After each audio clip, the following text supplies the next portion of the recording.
السلام علیکم ورحمۃ اللہ وبرکاتہ۔ نحمدہ ونصلی علی رسولہ الکریم، اما بعد۔ الحمدللہ، اللہ تعالیٰ کے فضل و کرم سے آج ہمارے پونے 16 پارے تراویح میں مکمل ہو گئے اور تفسیر میں ہمارا 7واں پارہ چل رہا ہے۔ 7ویں پارے میں سورہ انعام، حدیث شریف میں آتا ہے، آپ صلی اللہ علیہ وسلم کا ارشاد ہے، صحابی فرماتے ہیں کہ جب یہ سورت آپ صلی اللہ علیہ وسلم پر نازل ہوئی تو اس شان سے نازل ہوئی کہ 70,000 فرشتے لے کر کے آئے، اور اس کا آغاز اس طرح سے ہوا، الحمدللہ الذی خلق السماوات والارض وجعل الظلمات والنور۔ تمام تعریفیں اس اللہ کے لیے ہیں جس نے آسمانوں کو، زمینوں کو، اندھیروں کو، اجالوں کو پیدا کیا۔ اشارہ کر دیے اس بات کی طرف کہ کوئی اللہ تعالیٰ کی تعریف کرے یا نہ کرے، وہ ذات ایسی ہے کہ وہ تعریف کے لائق ہے۔ ثم الذین کفروا بربہم یعدلون، پھر بھی کافر اپنے رب سے اعراض کرتے ہیں، اپنے رب کا انکار کرتے ہیں۔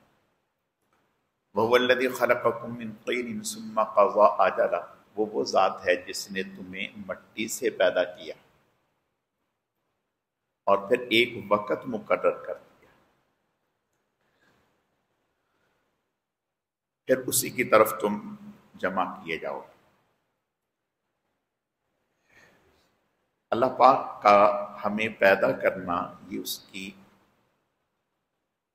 قدرت کو پہچاننے کے لیے کافی ہے۔ انسان کی تخلیق کہ بظاہر اللہ پاک نے حضرت آدم علیہ السلام کو مٹی سے پیدا کیا، اور حدیث شریف میں آتا ہے کہ روئے زمین کی پوری مٹی سے تھوڑا تھوڑا حصہ لیا، جس کی وجہ سے حضرت آدم علیہ السلام کی جتنی اولاد ہے سب کے رنگ الگ، سب کی طبیعتیں الگ، سب کے مزاج الگ، سب کی عقل سمجھ الگ۔ یہ پوری روئے زمین کی مٹی کے اثرات ہیں۔ اگلی آیتوں میں اللہ پاک فرماتے ہیں، وَلَوْ نَزَّلْنَا عَلَيْكَ كِتَابًا فِي قِرْطَاسٍ فَلَمَسُوهُ بِأَيْدِيهِمْ۔ عبداللہ بن امیہ یہ حضور علیہ السلام کے پاس آیا اور آ کر کے کہنے لگا کہ اگر آسمان سے کتاب اتر آئے، کاغذ اتر آئے جس میں لکھا ہو، یا کتاب اتر آئے جس کو ہم اپنے ہاتھ سے دیکھیں، تو ہم پھر بھی نہیں مانیں گے، پھر بھی نہیں مانیں گے۔ اور اللہ کا کرنا بعد میں یہی ایمان لے آئے۔ اللہ پاک نے جو حضور علیہ السلام سے طرح طرح کے معجزات مانگا کرتے تھے، اور اتنی شدت تھی کہ میں تو کبھی بھی نہیں مانوں، اللہ پاک نے انہیں ہی اسلام کی دولت سے نواز دیا۔ اگلی آیتوں میں وہ کہنے لگے کہ اللہ پاک نے اگر کسی کو نبی بنانا تھا تو کسی فرشتے کو بناتے، آپ تو انسان ہیں، ہماری طرح کھاتے ہیں، پیتے ہیں، رہتے ہیں، آپ میں کون سی ایسی خصوصیت ہے کہ آپ کو اللہ نے نبی بنا دیا؟ تو اللہ پاک فرماتے ہیں، وَلَوْ جَعَلْنَاهُ مَلَكًا لَجَعَلْنَاهُ رَجُلًا وَلَلَبَسْنَا عَلَيْهِمْ مَا يَلْبِسُونَ۔ اگر ہم کسی فرشتے کو نبی بناتے تو اس کی دو صورتیں ہوتی۔ ایک صورت تو یہ ہوتی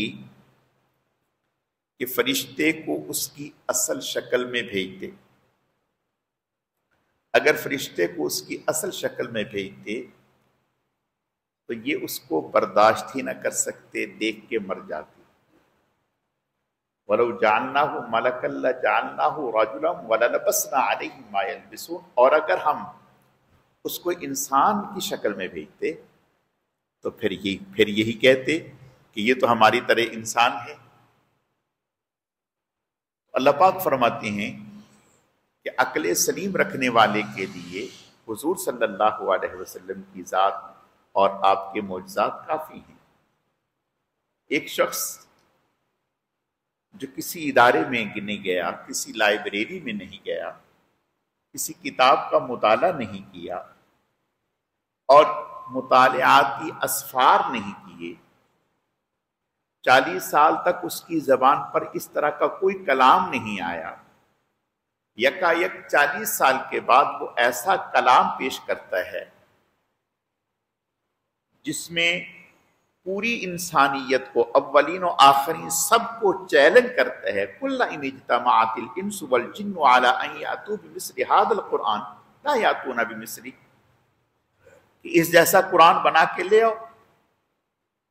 اور پھر اللہ پاک نے ساتھ یہ فرمایا فَإِن لَمْ تَفْعَلُوا وَلَن تَفْعَلُوا، نہیں کر سکو گے اور ہرگز نہیں کر سکو گے۔ سمجھنے کے لیے تو اتنا ہی کافی تھا کہ یہ اللہ کے نبی ہیں، اللہ کے پیغمبر ہیں، اللہ کے رسول ہیں۔ اور پھر قرآن پہلے نبیوں کی بات کرتا ہے، زمین و آسمان کی تخلیق کی بات کرتا ہے، شجر و حجر کی بات کرتا ہے، اور یہ کہتے ہیں اللہ کہ ہم نے پیدا کیا۔ آج تک زمین و آسمان کی تخلیق کا دعویٰ کسی نے نہیں کیا کہ میں نے پیدا کیا۔ اللہ فرماتے ہیں ہم نے پیدا کیا۔ اور پھر کلام ایسا، اس کی فصاحت و بلاغت ایسی، اس کے علوم و معارف ایسے کہ کوئی اس جیسا لا نہیں سکتا۔ تو فرمایا کہ سمجھنے والوں کے لیے تو اتنا ہی کافی ہے۔ اگلی آیتوں میں مشرکین حضور سے کہنے لگے کہ ہم نے آپ کے بارے میں لوگوں سے معلوم کیا ہے، لیکن کوئی بھی آپ کی گواہی دینے والا نہیں ہے، یعنی یہود و نصارہ کوئی بھی آپ کو ماننے کے لیے تیار نہیں ہے، اور وہ تو ہمیں کہتے ہیں کہ ہم آپ کے مقابلے میں سچے ہیں اور زیادہ ہدایت پر ہیں۔ تو اللہ فرماتے ہیں کہ ان سے کہیں قل اللہ اکبر شہادہ، اللہ سے بڑی کس کی گواہی ہو رہی؟ اللہ گواہی دیتے ہیں اس بات کی کہ آپ اللہ تعالیٰ کے نبی ہیں۔ اور باقی رہا اگر یہ یہود و نصارہ آپ کے بارے میں نہیں بتا رہے یا نہیں گواہی دے رہے، تو یہ مطلب نہیں کہ یہ آپ کو جانتے نہیں۔ الذین آتیناہم الکتاب یعرفونہ کما یعرفون ابناءہم وَإِنَّ فَرِيقًا مِّنْهُمْ لَيَكْتُمُونَ الْحَقَّ وَهُمْ يَعْلَمُونَ، یہ آپ کا نبی ہونا ایسے پہچانتے ہیں، جانتے ہیں جیسے انسان اپنی اولاد کو پہچانتا ہے۔ تو انہیں آپ کی نبوت و رسالت میں کوئی شک نہیں ہے، لیکن انہیں حسد ہے کہ نبی حضرت اسحاق علیہ السلام کی اولاد سے لڑی سے کیوں نہیں آیا، حضرت اسماعیل علیہ السلام کی اولاد سے کیوں پیدا ہو گئے۔ یہ انہیں ایک حسد ہے، ورنہ یہ نہیں ہے کہ یہ آپ کو جانتے نہیں۔ اگلی آیات میں اللہ فرماتے ہیں وَلَوْ تَرَى إِذْ وُقِفُوا عَلَى النَّارِ فَقَالُوا يَا لَيْتَنَا نُرَدُّ وَلَا نُكَذِّبَ بِآيَاتِ رَبِّنَا وَنَكُونَ مِنَ الْمُؤْمِنِينَ، جب کل قیامت کے دن کافروں کو جہنم کے سامنے کھڑا کیا جائے گا، اس وقت کہا جائے گا بتائیں وَلَوْ تَرَى إِذْ وُقِفُوا عَلَى النَّارِ فَقَالُوا يَا لَيْتَنَا نُرَدُّ وَلَا نُكَذِّبَ بِآيَاتِ رَبِّنَا، کیا یہ صحیح نہیں؟ تو وہ کہیں گے اے کاش ہمیں دوبارہ پھر واپس بھیج دیا جائے اور پھر ہم تکذیب نہیں کریں گے، پھر ہم جھٹلائیں گے نہیں۔ اللہ فرماتے ہیں کہ یہ جھوٹ بولتے ہیں، اگر انہیں دوبارہ بھیج دیا جائے واپس تو پھر یہ یہی جھٹلائیں گے، مانیں گے نہیں، پھر جھٹلائیں گے۔ حدیث شریف میں آتا ہے آپ صلی اللہ علیہ وسلم کا ارشاد ہے کہ اللہ فرماتے ہیں ہم جہنم میں ان کو ڈالتے ہیں جن کے بارے میں ہمیں یقین ہے کہ اگر ہمیں دنیا میں 10 مرتبہ بھی بھیج دیں یہ پھر بھی ایمان نہیں لائیں گے۔ اگلی آیتوں میں اللہ فرماتے ہیں قد خسر الذین کذبوا بآیاتنا، وہ لوگ جنہوں نے اللہ تعالیٰ کی آیات کو جھٹلا دیا اور حضور صلی اللہ علیہ وسلم کو قد نعلم انه ليحزنك الذي يقولون فانهم لا يكذبونك ولكن الظالمين بآيات الله يجحدون۔ حضور سے فرمایا گیا کہ ہم جانتے ہیں ان کے جھٹلانے کی وجہ سے، ان کی تکذیب کی وجہ سے آپ کو غم ہوتا ہے، صدمہ ہوتا ہے، یہ آپ کو نہیں جھٹلاتے، یہ ظالم اللہ تعالیٰ کی آیتوں کو جھٹلاتے ہیں، اللہ کا انکار کرتے ہیں۔ وَلَقَدْ كُذِّبَتْ رُسُلٌ مِّن قَبْلِكَ فَصَبَرُوا عَلَىٰ مَا كُذِّبُوا وَأُوذُوا حَتَّىٰ أَتَاهُمْ نَصْرُنَا۔ صرف آپ کو نہیں بلکہ آپ سے پہلے جو رسول اور انبیاء آئے انہیں بھی جھٹلایا گیا، آپ صبر کریں۔ حدیث شریف میں آتا ہے کہ ایک دفعہ ابو جہل اور امیہ بن خلف یہ دونوں آپس میں جمع ہوئے تو امیہ نے کہا کہ ابو الحکم، ابو جہل کی کنیت تھی، کہ میں اور آپ دونوں ہی ہیں اور تو کوئی ہے نہیں، سچ بتائیں کہ محمد صلی اللہ علیہ وسلم ان کے بارے میں آپ کا کیا خیال ہے؟ کہا کہ یہ بالکل سچے ہیں، یہ بالکل سچے ہیں، انہوں نے کبھی عام زندگی میں جھوٹ نہیں بولا۔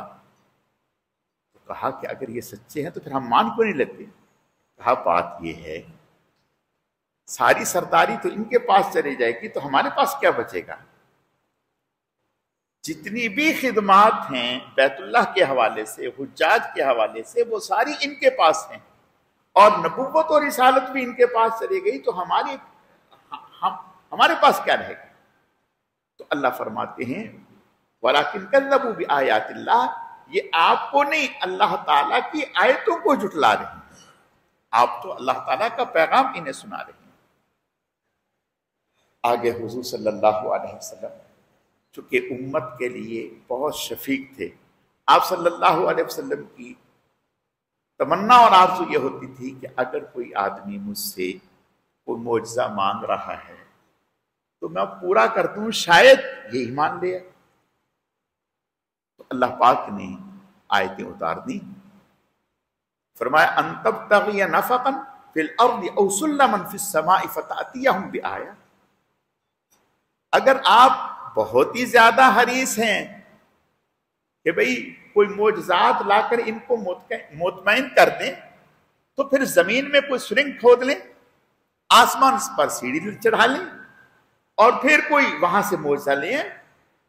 وَلَوْ شَاءَ اللَّهُ لَجَمَعَهُمْ عَلَى الْهُدَى فَلَا تَكُونَنَّ مِنَ الْجَاهِلِينَ، اللہ اگر چاہتے تو اللہ کے لیے کوئی مشکل نہیں تھا، پوری انسانیت کو اللہ ہدایت پر اکٹھا کر دیتے۔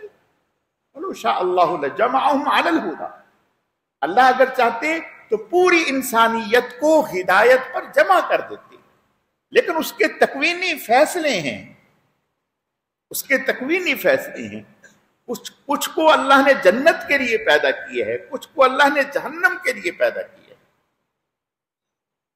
لیکن اللہ نے اختیار دی ہے، عقل دی ہے، سمجھ دی ہے، آدمی جو بھی کرتا ہے وہ اپنے اختیار سے کرتا ہے، لیکن اللہ کا ایک نظام ہے۔ وَلَوْ شَاءَ اللَّهُ لَجَمَعَهُمْ عَلَى الْهُدَى فَلَا تَكُونَنَّ مِنَ الْجَاهِلِينَ۔ اگلی آیات میں اللہ پاک فرماتے ہیں کہ ہم کبھی کبھی بعض لوگوں کو دنیا میں مشکلات دے کے آزماتے ہیں۔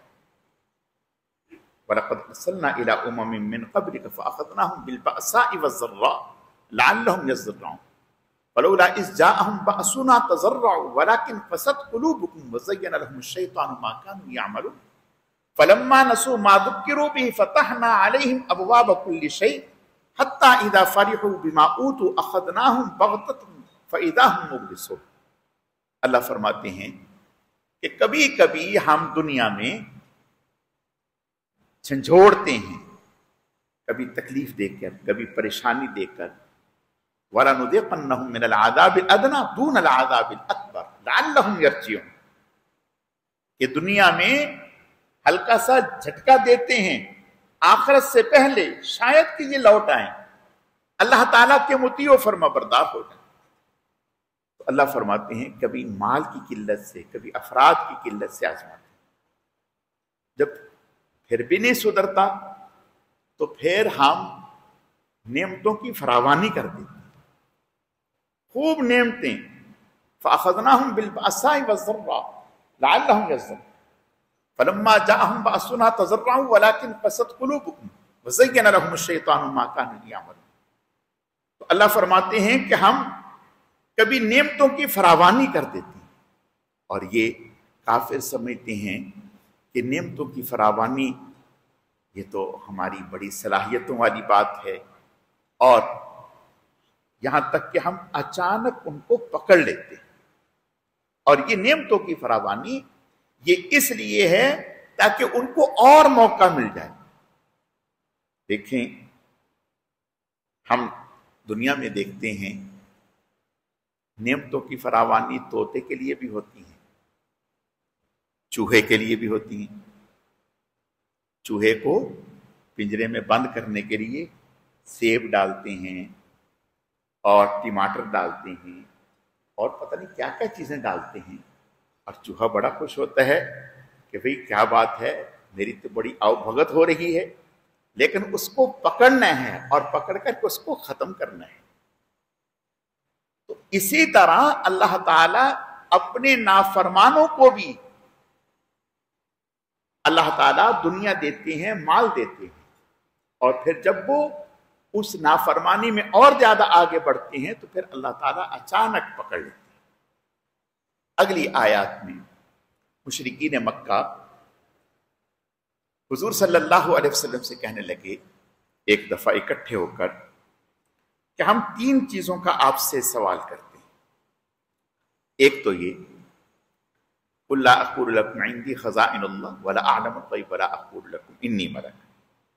ایک تو یہ کہ زمین و آسمان کے خزانے وہ ہمارے پاس آپ جمع کر دیں، اور دوسرا آگے تک کیا ہونے والے حالات ہیں یہ آپ ہمیں بتا دیں، تاکہ ہم پہلے سے پیش بندی کر لیں کہ ہم فلاں سال، فلاں مہینے، فلاں دن یہ مصیبت آنے والی ہیں، پہلے سے پیش بندی کر لیں، اپنے آپ کو مصیبت سے بچا لیں۔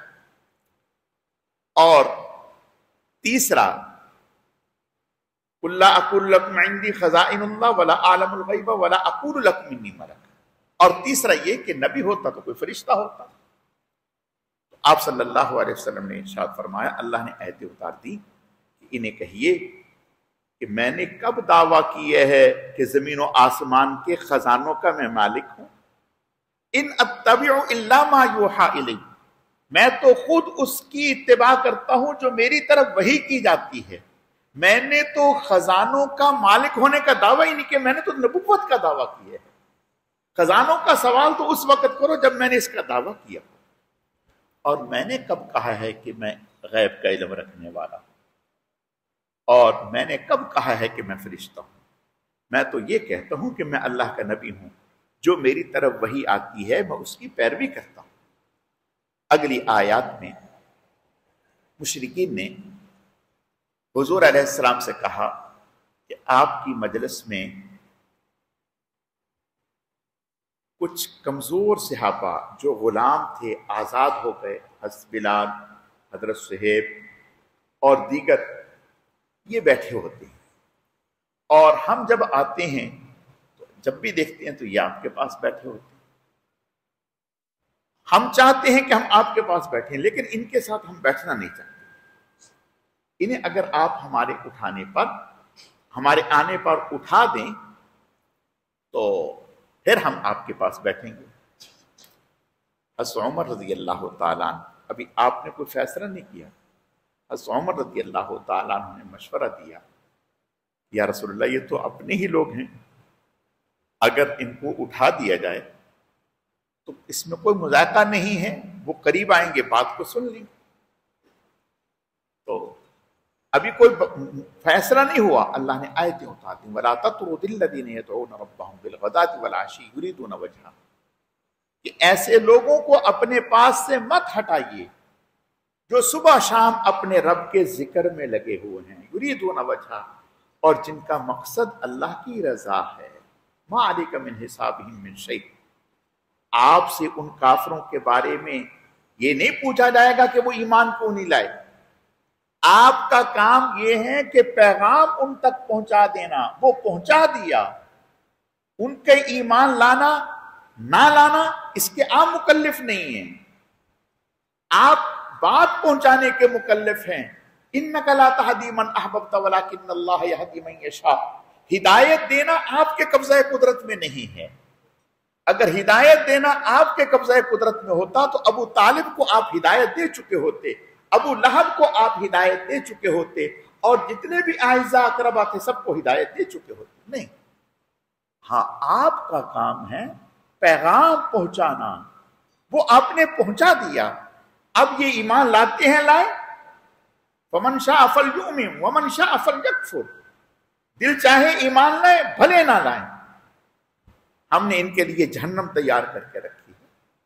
تو آپ انہیں صحابہ کرام کو مت ہٹائیں اپنے پاس سے، اور صرف یہی نہیں بلکہ یہ فرمایا وَإِذَا جَاءَكَ الَّذِينَ يُؤْمِنُونَ بِآيَاتِنَا فَقُلْ سَلَامٌ عَلَيْكُمْ كَتَبَ رَبُّكُمْ عَلَى نَفْسِهِ الرَّحْمَةَ، جب یہ غریب لوگ، مخلص لوگ آپ کے پاس آئیں تو انہیں کہیں آپ کا رب آپ کو سلام کہتا ہے۔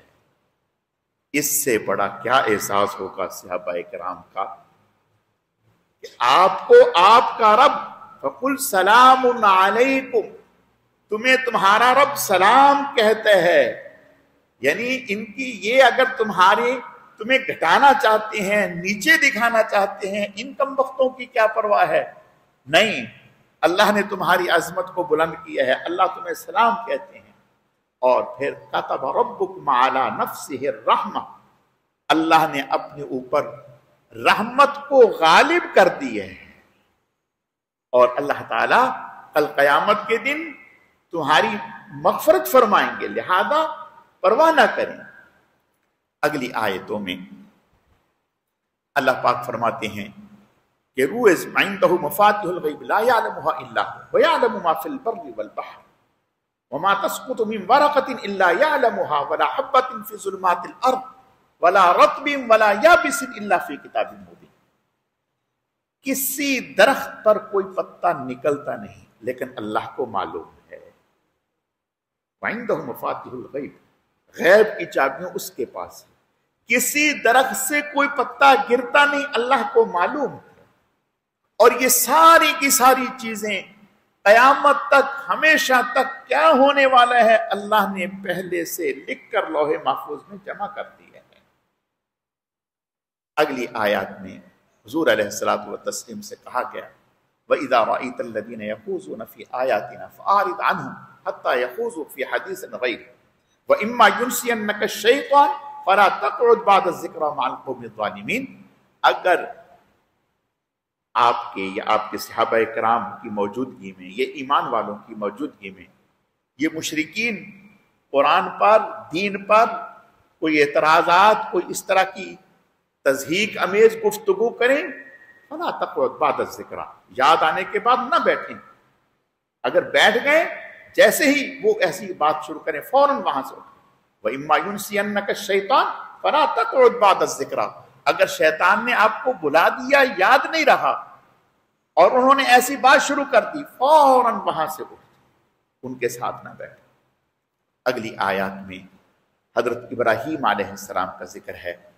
حضرت ابراہیم علیہ السلام جس قوم میں پیدا ہوئے بت پرست تھے اور بتوں کو تراشنے والے تھے، درختوں کی، پتھروں کی پوجا کرنے والے تھے، تو ایک دفعہ حضرت ابراہیم علیہ السلام نے قوم کو مخاطب کر کے اور اعزاء اقربا کو مخاطب کر کے فرمایا کہ بھئی ستاروں کو خدا مانتے ہو،